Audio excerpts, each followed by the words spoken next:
you have it. England have qualified for a World Cup semi-final. Now, before I go any further, they deserve that victory today. I mean, let's not take anything away from it. Let's not allow the Scottishness in me to push to the forefront and be bitter.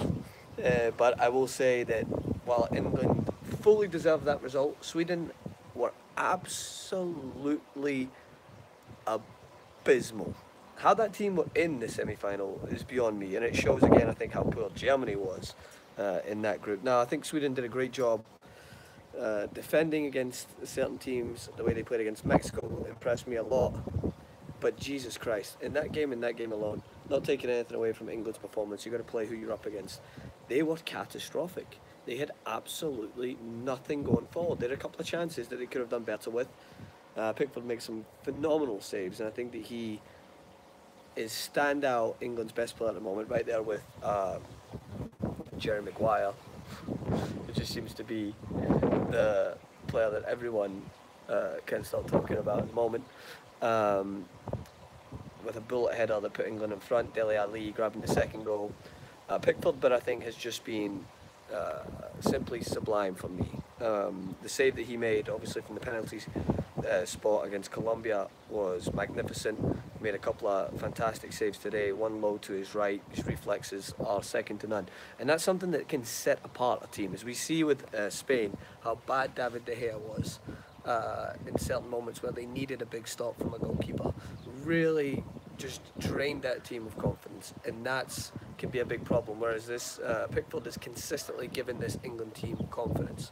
That's what you want from your goalkeeper, someone who's going to provide you moments of confidence when you need it. And whilst I thought that England looked open at times and susceptible on the counter-attack, they proved that they're by far and away the better team today.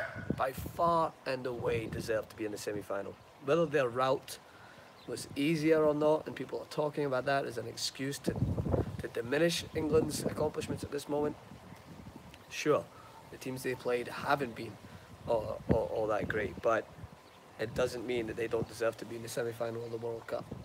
They're going to have a tough test the next game, whether it's Russia with that home crowd behind them, in an almost chaotic environment to play against Russia at the moment, or Croatia if they click the way they did against Argentina, and that midfield trio, arguably the best in the tournament, Rakitic, Kovacic and Luka Modric, then it's going to be a different game, and England, I'm sure, will be focused on that. There's no way they can rely on a performance, even though as good as it was today for them against that opponent, won't be good enough in my opinion against a Croatia, or even if they dare to dream to go the whole way. And no, I won't be saying it's coming home. It's just something in me. I just can't. I'm sorry.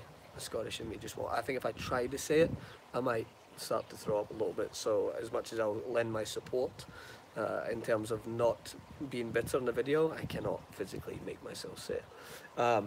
So the next game tonight is Croatia-Russia, and we'll have to see how that pans out in retrospect to what will happen with England going in.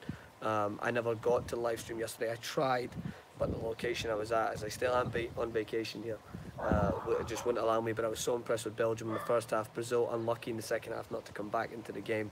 But Belgium, in my opinion, if they play the way they did in that first half, are favourites, even up against the favourites by the betting odds in France. Whoever is on this side of the bracket, as in England, and whether it's Croatia or Russia, it's going to be a tough final, playing against Belgium or France. That is going to be a very interesting World Cup final nonetheless. So the credit to England going forward. I plugged my ears for most of the aftermath of it, I think, because the commentary. I don't mind the support. I get it. It's just the bias. Like, the bias just somehow... I know I lend my bias when I'm often on camera and I can't really talk. I'm probably a hypocrite, and I'd be a hypocrite of Scotland winning it. But they're not, so this is my job as a Scot, is just to be somewhat bitter, but still somewhat congratulatory. So, England moving on. England fans, can you win it all? Let me know.